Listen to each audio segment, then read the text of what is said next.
For the latest in strategic affairs, subscribe to our YouTube channel. Click the bell icon for updates.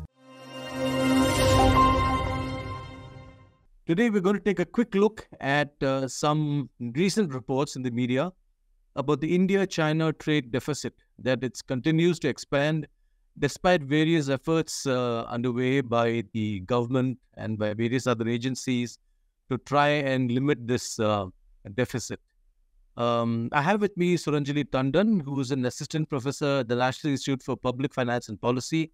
Suranjali, welcome. Glad to have you. Thank you. So, Suranjali, the trade deficit continues to climb despite all government efforts at trusted sources and all that.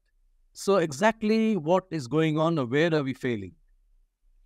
So, Surya, I think, trade evolves over time. It's a slow process. And what we've seen in India's trade basket is that there's been a specialization in exports, which are, so to say, low in the value chain. So even if you look at India's trade with China, you will see that in the broadest of categories, you will have trade within those categories. So for example, organic chemicals, India exports as well as imports.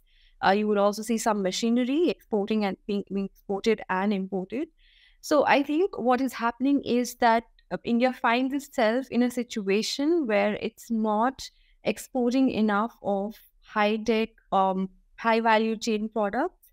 And I think India is trying to break out of that. Now, we would assume that all the incentives or all the policy measures would, bring change very swiftly, but it takes time because India should be able to compete on prices, on costs, as well as, establish itself as a player in those markets. So I would assume that while we do make those strides, it's going to take some time. And because of that, China, which has now rebounded, is trying to claim back its space in trade. And you're seeing this widening of the trade deficit. You're saying China has rebounded. So it's going full strength forward. And in that sense, we are losing ground again. So I would say it in the following manner is that China is still domestically struggling. I think what it has rebounded from is its lowest ebb during the COVID lockdown. Yeah. So it's trying to, gain back its space in the export market, which it had ceded to countries like India. And since it has the capacity, it's trying to build from there. But it's a wait-and-watch story because China has internal issues with respect to its own credit market, the property market, which have been under, the lens of macroeconomists for a long time. I'm told there's also a lot of underinvoicing reference India-China trade. Is this a major issue? Is it peculiar to us only? That's a good question. I think, if you look back at the trade statistics, this is not something new. Very interestingly, there is underinvoicing of imports even to the US, by the US and the EU. Now, there are a bunch of ways in which you can look at this number. One is to say that, China is reporting everything accurately. Or do we assume that, India, EU and US are reporting this accurately? Yeah. Now, if you go back and scan through the news, you'll see that back in 2014 as well, this issue was raised. And what was said was that China was trying to over-invoice its exports and to show that, there was growth. And it was doing this particularly with Hong Kong. In the US, this came under examination and there was a congressional research piece, which is very interesting. It looks at why this discrepancy arises. And there are many ways. So one is that, a lot of times in trade, let's say, China is exporting this ultimately to the US. So it records it as exports to US. But this is coming to another destination. So it stops on the way. And so therefore, you will see a discrepancy. The second is that, there might be lags and the commodities might get repriced during the period of trade. So those are certain reasons. I think another one which has historically been used as an explanation for why you see this misinvoicing is also, I think, the tariff lines. So when you have tariff lines going up, which we've seen in India over the last 2-3 years at least, there's been interest to raise import tariffs on imports from China on specific commodities. So, for example, things like laptops, things like optic fiber, in solar panels, etc. And what happens there is then you want to show lower value of imports to pay lower tariffs. So there are a bunch of things at play why you see this, but it really depends from commodity to commodity. So this ban on laptops and other devices, it happened suddenly, and then there was a move backwards, So where does that stand now? Those measures are not in place. It'll take more time. So I think it's a calibrated approach. I would again draw your attention to how the EU has also responded to China on the investment side. There's always this skepticism on what these imports and investments from China mean. We were sort of wishing to implement these controls, but I think we have to remain cognizant, as I said at the beginning, that where do we have our specialization and what is the ability to scale. If, for example, we cannot scale in certain spaces immediately and it requires massive incentives, that would require us to at least temper our approach to countries like China. But I would say that, at the same time, some of these controls can be useful. So, for example, one sector where you see these controls coming into play is steel. And a lot of countries are rendered uncompetitive because of the margins that China has.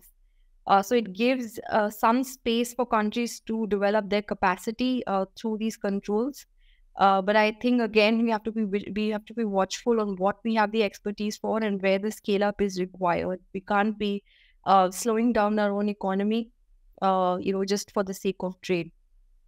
So what you're telling me is this ban on laptops was not thought through. It was kind of sudden. It would appear to be so.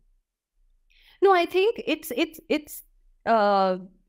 a thought of suggestion, but I think it needs, in terms of the time and pace of it, it needs to be watched and implemented strategically. So you may want it, but you have to ramp up domestic capacities. And for any country, it's not just India, it's a catch-22 situation, right? You cannot ramp up your domestic capacity swiftly, but at the same time, you have to deal with a flush of imports which have a cost advantage. And all these tariffs that are being imposed on imports, are they a throwback to the good old days of, self-reliance and all, and we seem to be repeating that same old thing, or is it a little different this time?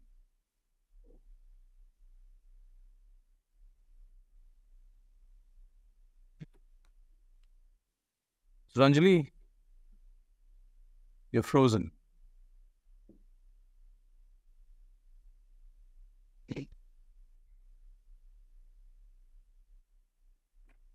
I think we lost him.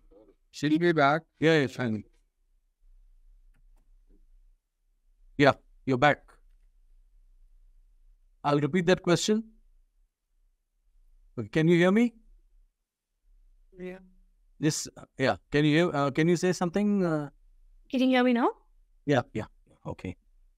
So, just to get back, just to repeat, the tariffs being imposed on imports, are these a throwback to earlier days? Do you see, or is it different this time? No, I think it can't be a throwback to the old times because we live in a world where production processes are interlinked. We still are in the global value chain, which is why you see that, there are measures being imposed and then there is rethinking around how these measures can actually be implemented.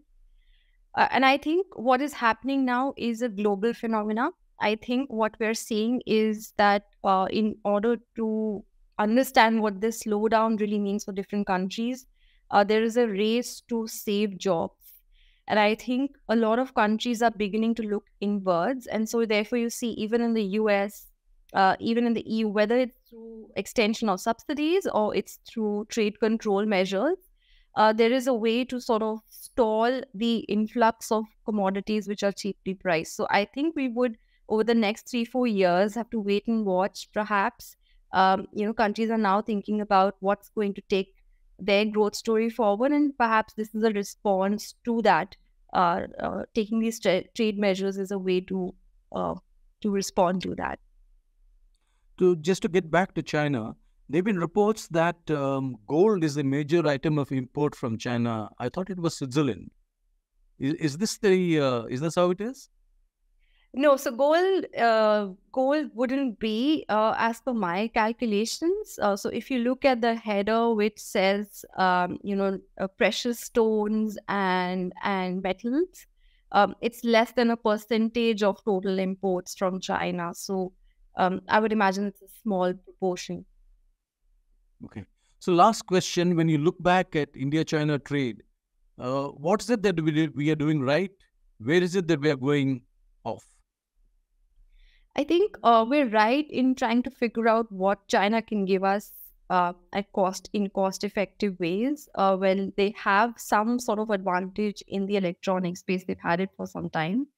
But I think what we need to do is to try and understand how we can even if we run a trade deficit, we run it well, in the sense that, it shouldn't be a situation which was, at least in the 2014-15 that I saw, that, we were exporting cotton and importing textiles, and that should be the case.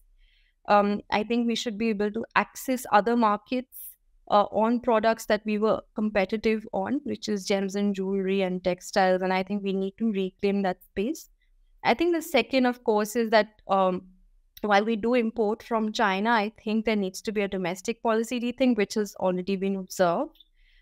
We've seen that whether through the PLI scheme, which looks at semiconductors. We've also seen, enough focus on chips manufacturing. So I think there needs to be a domestic policy which addresses this trade deficit, so that, we can reverse this in the years to come. How long do you expect that will take? Well, it's hard to predict these timelines, but, as I said at the beginning, the shortest period for any country to see a good, massive response to industrial policy would be at least 5 years. And if we began during COVID, cognizant of the fact that, there would be small enterprises which were badly hit, we would assume that, this would be 25, 26 onwards, we might see some shift. But I see there's an opportunity there. Okay. Suranjali, thank you very much for your time. Thank you so much. That's all we have for you on Strat News Global. Do subscribe to our YouTube channel, follow us on social media. Thank you and goodbye.